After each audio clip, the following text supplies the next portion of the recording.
Hello friends, welcome to my channel. ఈరోజు topic వచ్చి మనకు ఎస్బీఐ బ్యాంక్ నెట్ బ్యాంకింగ్లో మనము బెనిఫిషరీ అకౌంట్ని ఎలా యాడ్ చేసుకోవాలి, అలాగే మన ప్రొఫైల్ పాస్వర్డ్ ఎలా చేంజ్ చేసుకోవాలనేది ఈరోజు మన టాపిక్. అది ఎలా చేయాలనేది ఒకసారి డెమో చూడండి. మొదటగా మీరు గూగుల్ ఓపెన్ చేసి గూగుల్లో ఆన్లైన్ ఎస్బీఐని ఎంటర్ చేయండి. చేసిన తర్వాత మొదటి లింక్ ఇది సెలెక్ట్ చేసుకొని క్లిక్ చేసుకోండి. తర్వాత మీకు 2 టైప్స్ కనిపిస్తాయి. పర్సనల్ బ్యాంకింగ్ ఒకటి, కార్పొరేట్ బ్యాంకింగ్ ఒకటి. మనము పర్సనల్ కాబట్టి పర్సనల్ లాగిన్లో లాగిన్ అవ్వాలి. పర్సనల్ కింద మీరు లాగిన్ మీద సెలెక్ట్ చేసుకోండి. తర్వాత కంటిన్యూ టు లాగిన్ ఇది క్లిక్ చేసుకోండి. తర్వాత మీకు యూజర్ నేమ్, పాస్వర్డ్ కింద క్యాప్చా, ఈ 3 అనేది మీరు ఎంటర్ చేయాలన్నమాట. మీకు ఆల్రెడీ యూజర్ నేమ్, పాస్వర్డ్ ఉంటే మీ యూజర్ నేమ్, పాస్వర్డ్ ఎంటర్ చేసి లాగిన్ అని సెలెక్ట్ చేసుకోవాలి. లేకపోతే మీకు ఒక యూజర్ నేమ్ అనేది లేకపోతే మీరు ఈ రైట్ సైడ్ ఉంది కదా, రిజిస్టర్ హియర్ అని, ఇక్కడ న్యూ యూజర్ అయితే ఇక్కడ మీరు డేటా, అకౌంట్ నెంబర్ అన్నీ ఎంటర్ చేసి మీ యూజర్ ఐడిని తీసుకోవచ్చు అనమాట. ఇన్ కేస్ మీరు పాస్వర్డ్ మర్చిపోతే ఫర్గెట్ పాస్వర్డ్ ఆప్షన్ ఒకటి ఉంటుంది చూడండి రైట్ సైడు, దీన్ని క్లిక్ చేసుకొని మీ అకౌంట్ నెంబర్, ఓటీపీ ద్వారా మీరు పాస్వర్డ్ అనేది రీసెట్ చేసుకోవచ్చు. ఇక్కడ 2 పాస్వర్డ్లు ఉంటాయి. ఇది మెయిన్ యూజర్ నేమ్, పాస్వర్డ్. మనం వన్స్ లాగిన్ అయిన తర్వాత లోపల మళ్ళీ ఒక ప్రొఫైల్ పాస్వర్డ్ అనేది ఒకటి ఉంటుంది. అది మనకు మెయిన్ సీక్రెట్ అనమాట. అది ఎలాగనేది సరే చూద్దాం. వన్స్ మనం యూజర్ నేమ్, పాస్వర్డ్ ఎంటర్ చేసి లాగిన్ అవ్వండి. లాగిన్ అయిన తర్వాత ఇంటర్ఫేస్ అనేది ఇలా కనిపిస్తుంది మీకు. దీంట్లో మొదటిగా మీ అకౌంట్స్ సమ్మరీ కానీ, అకౌంట్ స్టేట్మెంట్ కానీ, మీ ప్రొఫైల్లో ఏదైనా అప్డేట్ చేసుకోవాలంటే ఇక్కడ చేసుకోవచ్చు. ఈ స్టేట్మెంట్ ఏదైనా కావాలంటే ఇక్కడ సెలెక్ట్ చేసుకోవచ్చు. మీ అకౌంట్ స్టేట్మెంట్ బ్యాంక్కి సంబంధించింది ఏదైనా కానీ, ఒక 6 months statement, 8 months statement, 1 year statement ఏదైనా కానీ మీరు ఇక్కడే డౌన్లోడ్ చేసుకొని ప్రింట్ తీసుకోవచ్చు. మీరు ఏదైనా లోన్స్ కూడా అప్లై చేసేటంటే వాటికి ఇక్కడ యూజ్ అవుతుంది అనమాట ఇది మీకు. తర్వాత మీ అమౌంట్ అనేది చూడాలనుకుంటే అమౌంట్ సమ్మరీ ఉంది కదా, ఈ అకౌంట్లో మీకు బ్యాలెన్స్ ఎంత ఉంది, ఒక 10 ట్రాన్సాక్షన్స్ రైట్ సైడ్లో ఉన్నది, ఎంత ఏమేమైనా అనేది మీరు చెక్ చేసుకోవచ్చు అనమాట. తర్వాత పైన ఇలా చూడండి, మై అకౌంట్ ఉంది కదా, payment, transfer, bill payments, deposits, ఈ ట్యాక్స్, ఈ సర్వీసు, వీటిలో మనకు మెయిన్గా ఉపయోగపడేది ఫస్ట్ ఇదే మెయిన్ అకౌంట్ ఒకటి, ప్రొఫైల్ ట్రాన్స్ఫర్ ఇది ఉంది కదా, పేమెంట్ ట్రాన్స్ఫర్, మూడోది బిల్ పేమెంట్స్. మెయిన్ మనకు ఇది ఒకటి అనమాట. సెకండ్ వన్ ఇది పేమెంట్ టు ట్రాన్స్ఫర్స్.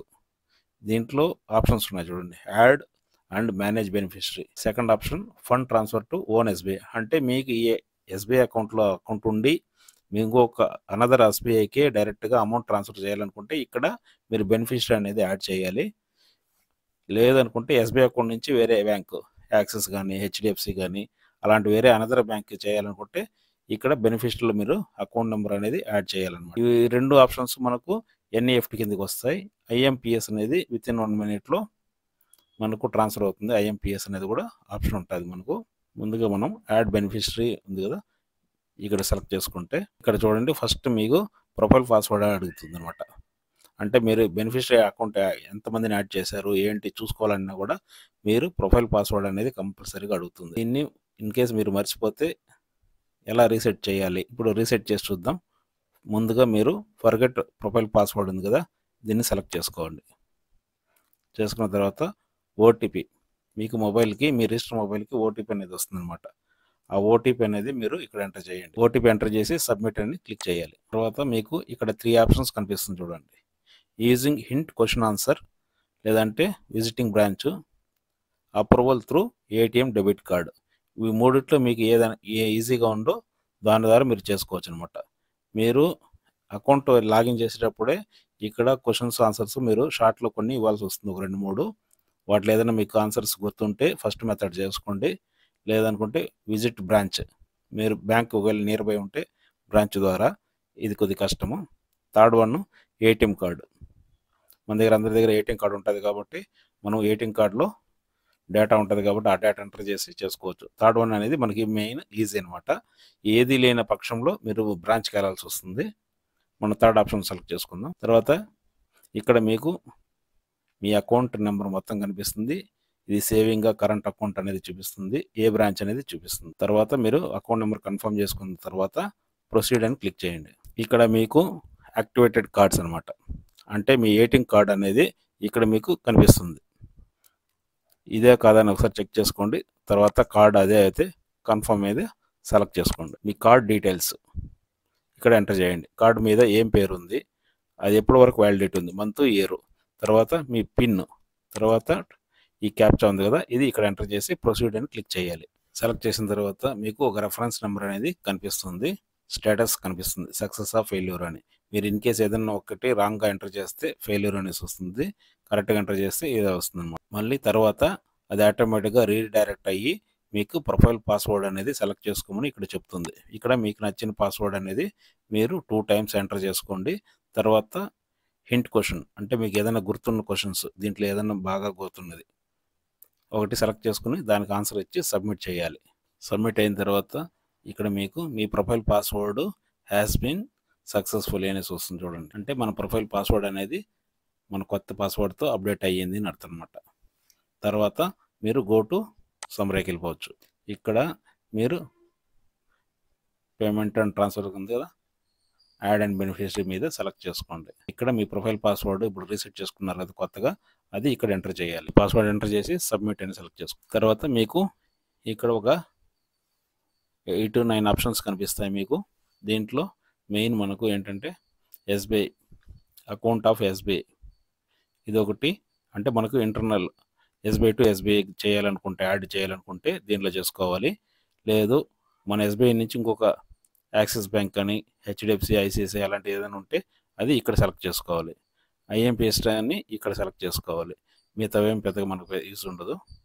ఇప్పుడు అదర్ బ్యాంక్ ఏదైనా యాడ్ చేసుకోవాలనుకుంటే దీంట్లో యాడ్ చేసుకోవాలి. దీంట్లో మొదటగా మీరు ఎవరు అకౌంట్ నెంబర్ యాడ్ చేసుకోవాలనుకుంటున్నారో వాళ్ళ పేరు, తర్వాత వాళ్ళ అకౌంట్ నెంబరు, తర్వాత మళ్ళీ వాళ్ళ అకౌంట్ నెంబరు, తర్వాత వాళ్ళ అడ్రస్, ఆ బ్యాంక్ పాస్బుక్లో వాళ్ళకి ఏదైతే అడ్రస్ ఉందో ఆ అడ్రస్ యాడ్ చేసుకోండి.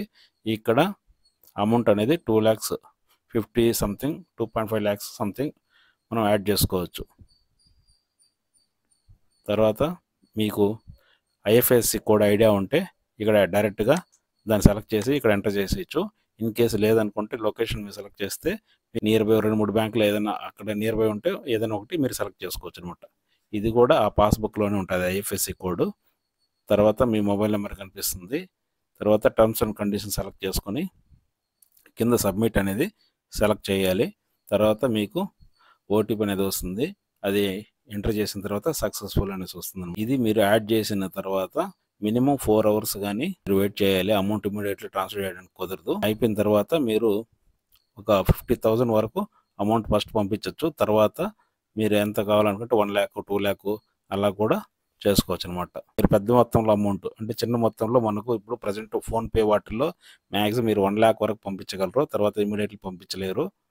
అలాంటి వాళ్ళకి ఈ నెట్ బ్యాంకింగ్ అనేది యాడ్ చేసుకోవడం వల్ల మీరు మోర్ దాన్ 1 lakh పైన అమౌంట్ అనేది మీరు పంపించాలనుకుంటే ఇక్కడ మీరు బెనిఫిషరీ అకౌంట్ యాడ్ చేసుకొని మీరు ఇక్కడ అమౌంట్ అనేది ఈజీగా ట్రాన్స్ఫర్ చేసుకోవచ్చు. దీనికి కొద్దిగా చిన్న ఛార్జ్ పడుతుంది. ఇది ఒక ఆప్షను. రెండవది ఐఎంపిఎస్ అనేది ఉంది కదా, అది కూడా మనకు దాని ద్వారా కూడా ఇమీడియట్లీ పంపించాలనుకుంటే, అంటే ఎప్పుడు మీరు బెనిఫిషరీ నెంబర్ కానీ అకౌంట్ కానీ యాడ్ చేసి ఉంటారో అలాంటి వాళ్ళకి ఇమీడియట్లీ ఐఎంపిఎస్లో కూడా కనిపిస్తుంది అదే అకౌంట్ నెంబరు. ఈ ఫండ్ ట్రాన్స్ఫర్లో మీకు క్విక్ ట్రాన్స్ఫర్ అనేది కూడా ఒక ఆప్షన్ అనేది ఉంది ఒకటి మీకు. ఇక్కడ మనకు ఇంకొకటి వితౌట్ యాడింగ్ బెనిఫిషరీ, అంటే మీరు ఇమీడియట్లీ అమౌంట్ ఏదైనా ట్రాన్స్ఫర్ చేయాలనుకుంటే ఇక్కడ కూడా ఒక ఆప్షన్ ఉంటుంది మీకు. దీంట్లో వాళ్ళ బెనిఫిషరీ నేము, వాళ్ళ అకౌంట్ నెంబరు సెలెక్ట్ చేసి అది విత్ ఇన్ ఎస్బీఐ బ్యాంక్లో ఉందా అదర్ బ్యాంక్లో ఉందా సెలెక్ట్ చేసుకోవాలి. ఆ బ్యాంక్ ఐఎఫ్ఎస్సి కోడ్ వాళ్ళని కనుక్కొని అది ఎంటర్ చేసిన తర్వాత మనకు ట్రాన్స్ఫర్ మోడ్ అనేది ఐఎంపిఎస్ ఇమీడియట్లీ వెళ్ళాలా, ఎన్ఈఎఫ్టీ అంటే దాదాపు 2-3-4 hours పడుతుంది టైము. మీరు రెండిట్లో ఏదైనా ఒకటి సెలెక్ట్ చేసుకొని అమౌంట్, తర్వాత ఇక్కడ రీజన్ సెలెక్ట్ చేసుకొని యాక్సెప్ట్ పెట్టి సబ్మిట్ మీద క్లిక్ చేస్తే మీకు డైరెక్ట్గా అమౌంట్ అనేది వెళ్ళిపోతుంది అనమాట. ఇది ఒకసారి మనం ట్రాన్సాక్షన్ ఎవరికన్నా ఒకసారి చేయాలనుకున్న వాళ్ళకి ఇది ఉపయోగపడుతుంది. ప్రతి నెల మనం ఎవరికైనా అమౌంట్ పంపిస్తూ ఉండాలనుకున్న వాళ్ళు అలా బెనిఫిషరీ కింద యాడ్ చేసుకుంటే ప్రతిసారి చేసే పని ఉండదు వాళ్ళకి. ఇది ఎవరైనా ఒక్కసారి ఎప్పుడైనా టెంపరీగా చేసుకోవాలనుకున్నప్పుడు ఇది ఉపయోగపడుతుంది అనమాట. ఓకే ఫ్రెండ్స్, ఇది topic. Thank you for the watching.